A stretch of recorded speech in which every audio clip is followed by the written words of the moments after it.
आप ये देख सकते हैं इस वक्त मैं office of the principal commissioner state and taxes जो ITO पे है वहाँ पे खड़ा हुआ हूँ और आप ये देख सकते हैं यहाँ इनका ऑफिस भी है। लेकिन इसके साथ ही अगर आप इधर मैं अपने कैमरा पर्सन को दिखाऊँ तो आप देखेंगे सेल्स बार टैक्स एसोसिएशन के सारे ये जितने भी दिल्ली के पदाधिकारी हैं, जो प्रेसिडेंट हैं, एग्जीक्यूटिव मेंबर हैं, एडवोकेट्स हैं, वो सब यहाँ पे आपको मौजूद मिलेंगे। लेकिन आखिर ये किस बिना पे आज तक हमने नहीं देखा होगा। ये ज़रूर देखा होगा कि व्यापारी होते हैं सड़कों के बाहर प्रदर्शन करते हैं, लेकिन खुद ये एडवोकेट सब यहाँ पे आए हुए हैं। आखिर क्या है ये पूरा मामला, इससे हम जानने की कोशिश करते हैं। क्या है आपका पूरा नाम?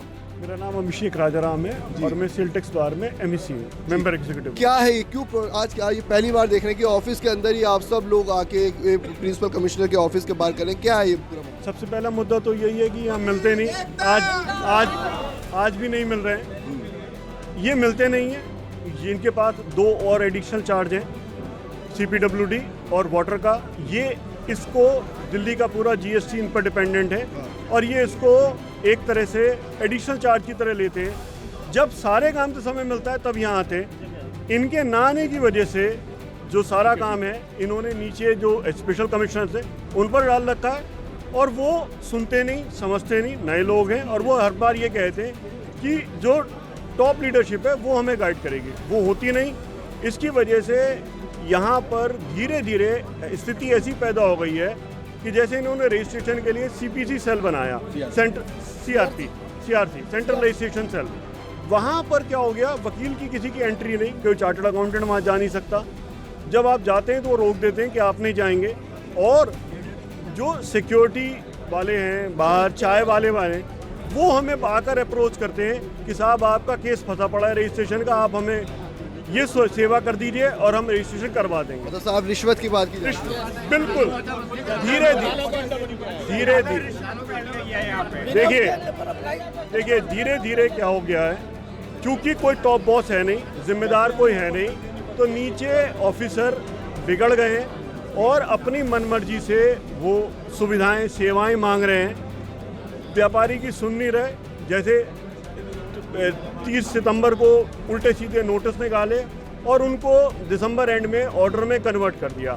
रिप्लाई पढ़े नहीं, रिप्लाई पर्सनल हियरिंग का इफेक्ट दिया नहीं और इसके लिए हमने रेक्टिफिकेशन डाला अंडर सेक्शन 161। अब 2 महीने से ऊपर हो गए रेक्टिफिकेशन डाले हुए, ये पास नहीं कर रहे।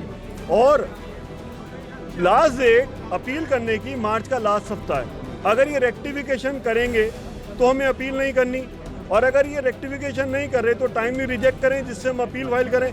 सारा काम रुका पड़ा है और सुनना नहीं दे रहे। कुछ आप कह रहे हैं कि कोई भी यहाँ पे सुनवाई नहीं हो रही। आप प्रेसिडेंट और आवाज क्या है पूरे मामले? अब आप अगर ये नहीं मानते या आपकी मांगे जो आप कर रहे हैं नहीं पूरी होती है तो क्या आपका नेक्स्ट कदम होगा? हमारा नेक्स्ट कदम होगा कि हम इस आंदोलन को, इस प्रोटेस्ट को कंटिन्यू करेंगे।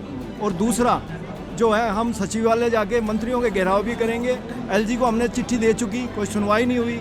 हमें लगता है कि इनका कान बहरे हो गए हैं, इसलिए थोड़ी ज़ोर से आवाज़ हमें करनी पड़ी। शायद अब इनको सुनाई दे, शायद ये हमारी मांगों को मान लें जो बिल्कुल तर्कसंगत है और कानून के हिसाब से हैं। कोई कानून से अलग नहीं, हमको ऐसी मांग नहीं मानने की जो कानून से अलग हो, बिल्कुल सारी कानून संगत है। और तीसरी बात, यहाँ से भ्रष्टाचार को ख़त्म करना पड़ेगा। भ्रष्टाचार बहुत बढ़ गया है, बहुत ज़्यादा बढ़ गया है।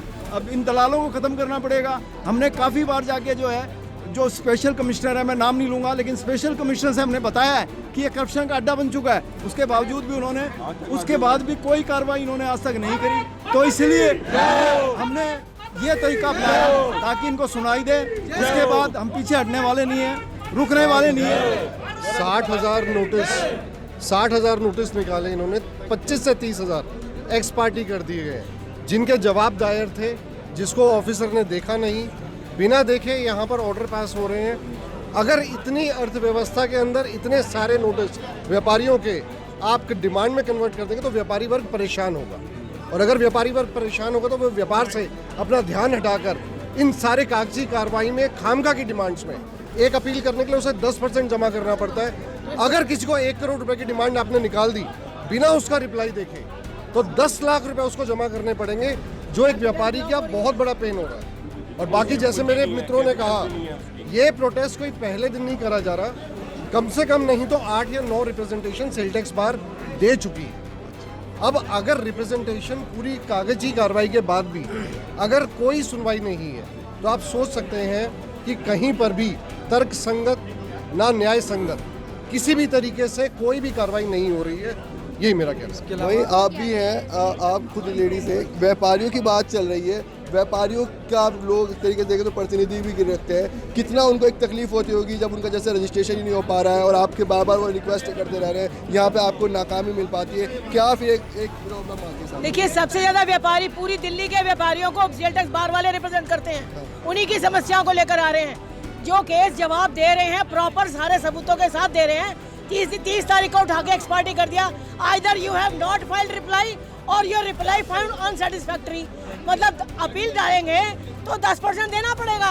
अननेसेसरी व्यापारी इतना ज्यादा हैरेस हो रहा है, 10% कैपिटल सबकी फंस जा रही है। कहाँ जाएंगे? रेक्टिफिकेशन के लिए प्रार्थना करते हैं, रिप्लाई फाइल्ड है रिकॉर्ड पे, देखो तो सही। आंख बंद करके सिर्फ लाओ लाओ लाओ।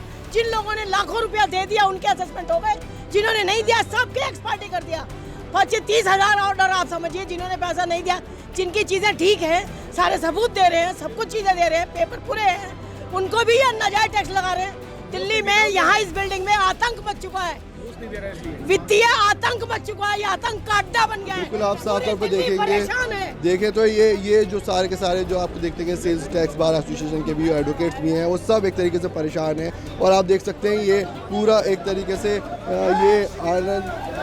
ये प्रिंसिपल कमिश्नर का ऑफिस है, इनसे भी वो जानने की कोशिश करते हैं, अगर यहाँ पे कोई है एक बार पूछ लेते हैं। हाँ, एक बार पूछ लेते हैं कि मैम सर हैं क्या, मतलब सर आएंगे, मतलब ये जैसे सर हमें मिलना हो तो कैसे बात कर सकते हैं सर से, जैसे कोर्ट तो सर का एक इंटरव्यू हमें पूछना है, ये जो प्रदर्शन होगा इसके बाद। हाँ, अभी आ सकते हैं वो सर?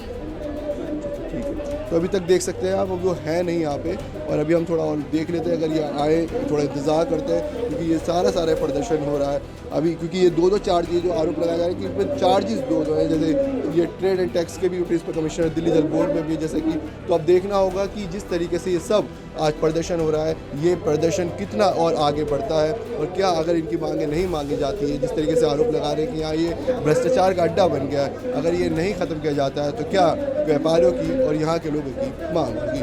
अली अब्बास नकवी, NDTV के लिए।